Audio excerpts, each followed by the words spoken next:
All right, good morning. It is September 14th, 2023. We're going to be doing the New York Times Daily Newsletter. Today's propagandist is David Leonhardt. We're covering the Google antitrust trial as well as rescue efforts in Libya, Mitt Romney, and vanilla. No impeachment news, I guess. We'll talk about it anyway.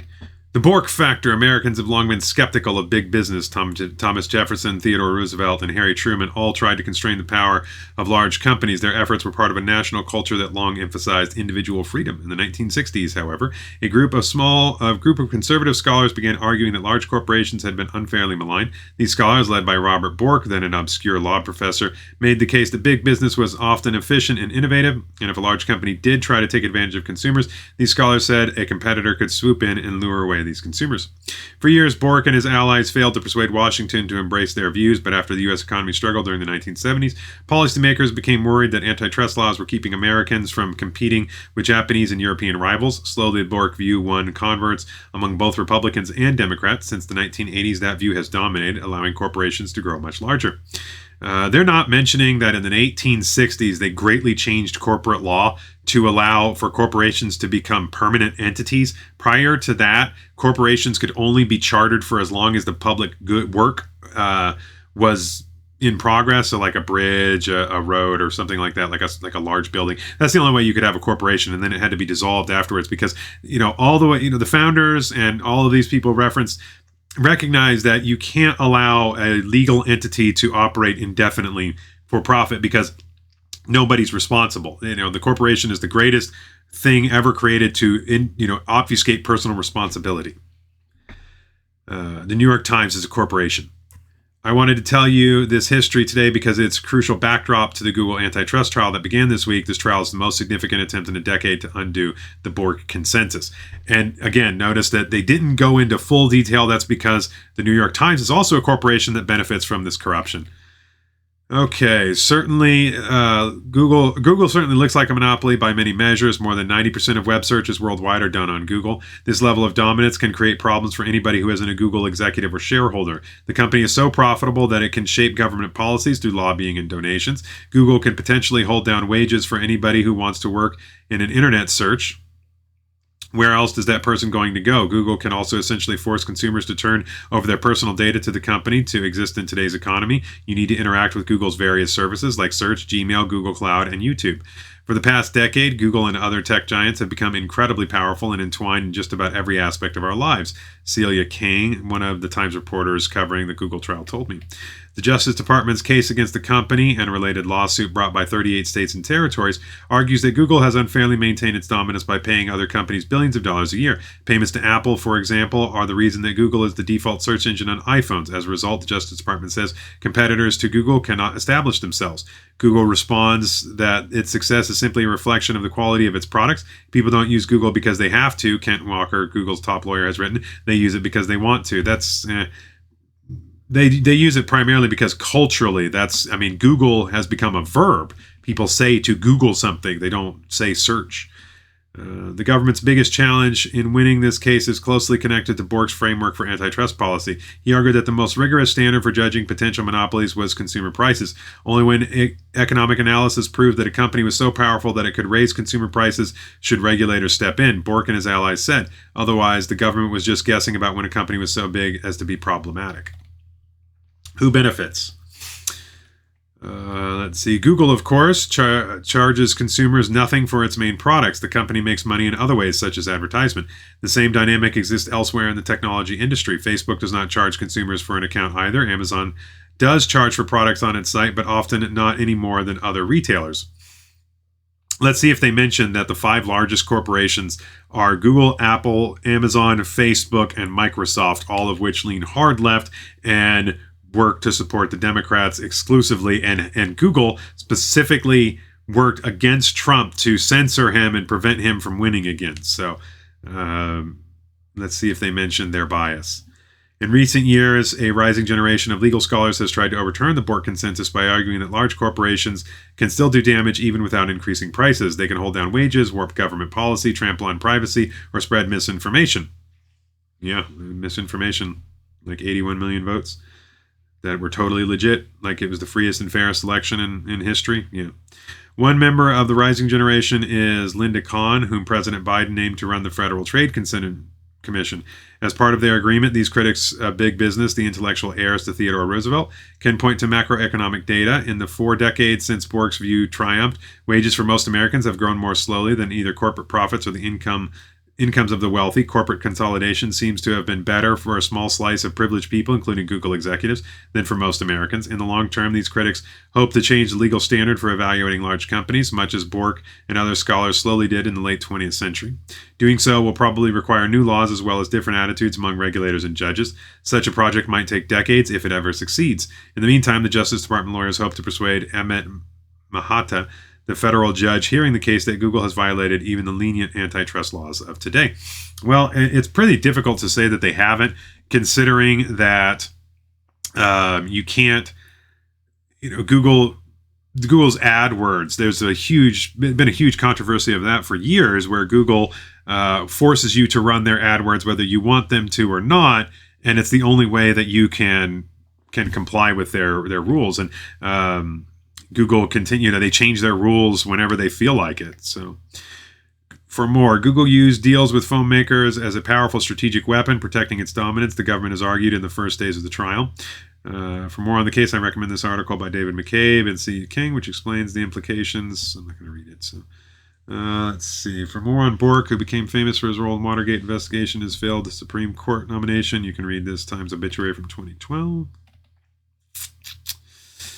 Rescues are slowly reaching flood victims after dams collapsed in Libya, killing thousands. Read the story of it's probably going to end up being tens of thousands. That whole village may have been wiped out. And again, that goes back to Obama. At a summit, Vladimir Putin and Kim Jong-un found common ground in opposing the U.S. and its allies. At the Darien Gap, the treacherous passage connecting South and Central America, local politicians make money from desperate migrants. Politics. Senator Mitt Romney of Utah, 76, won't seek re-election. He suggested that Biden and Donald Trump should also make way for a new generation of leaders. The reason why he won't seek re-election is because he would lose badly. He is hated by most people, and so it's time for him to go away. A judge in Texas again ruled the DACA program that shields some migrants from deportation was unlawful. This is how the Democrats operate. They knew, Obama knew it was unlawful the entire time that he did it, and it's been ruled illegal by every judge that's ever gone before it. It'll be ruled illegal by the Supreme Court too. Of course, it's illegal. The government can't do that. What Obama did was patently illegal. It violated so many laws. But the thing is, once they get away with doing it, they create this process, and now they deferred all the kids that Obama let stay in the country illegally because they've been here for long enough. Now, what are you going to do? You can't really punish them. It's not even their fault. And so it's been 10 years. Most of these kids are adults now, so they're just going to get away with it. Obama just broke the law and said, yeah, we're just going to do it, just like they did during the corona pandemic. What happened? Cuomo issued orders that violated the law, violated the Constitution, told churches they couldn't operate in session, but all the weed dealers and the alcohol dealers, they could still be open.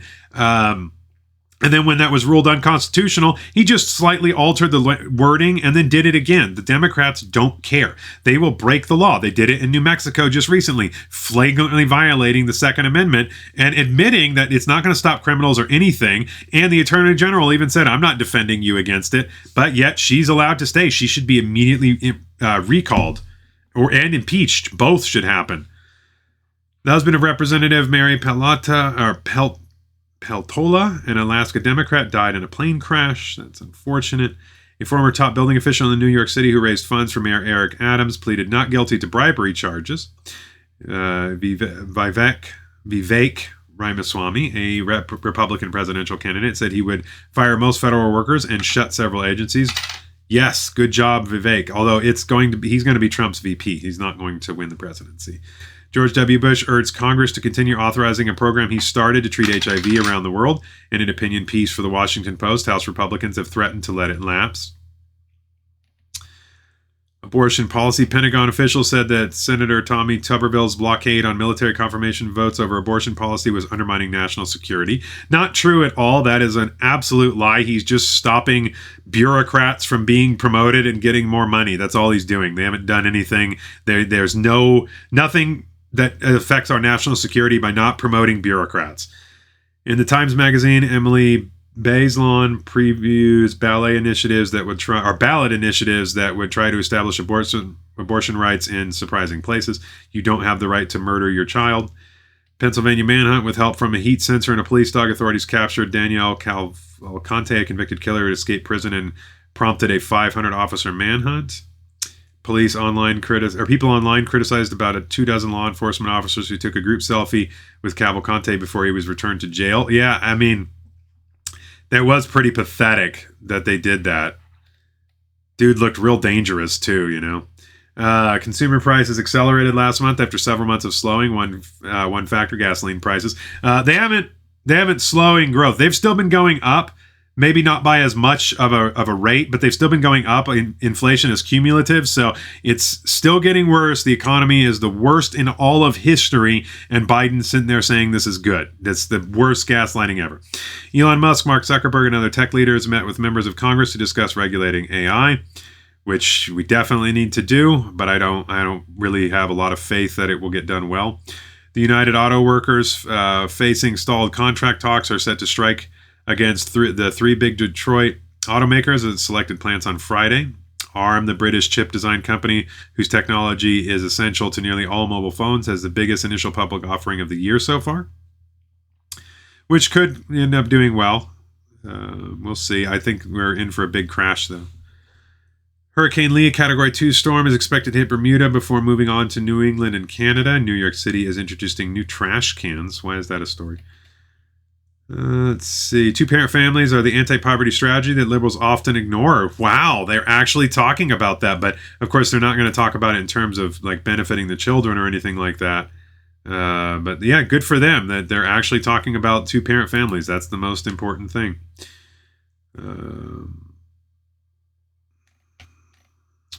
How did the complex ingredient become a byword for blandness? It's really not.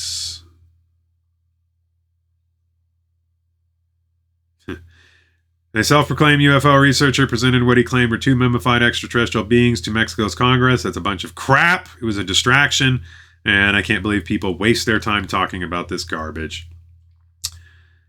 Let's see. Aaron Rodgers said he would rise again. I doubt it. It's over. Just retire, dude. Representative Lauren Boebert was ejected from the audience of the musical Beetlejuice in Denver for being loud and recording the show. Oh, they didn't put the vaping lie in there. See, initially they lied and said she was vaping and that she flipped people off. That's not true. She wasn't vaping and she didn't flip anybody off. They also claim that she made 3 absurd comments, none of which can be verified and all of which are likely lies. It's kind of funny that they've toned this down in a day. I'm curious if they will allow me to see in reader mode. Let's see.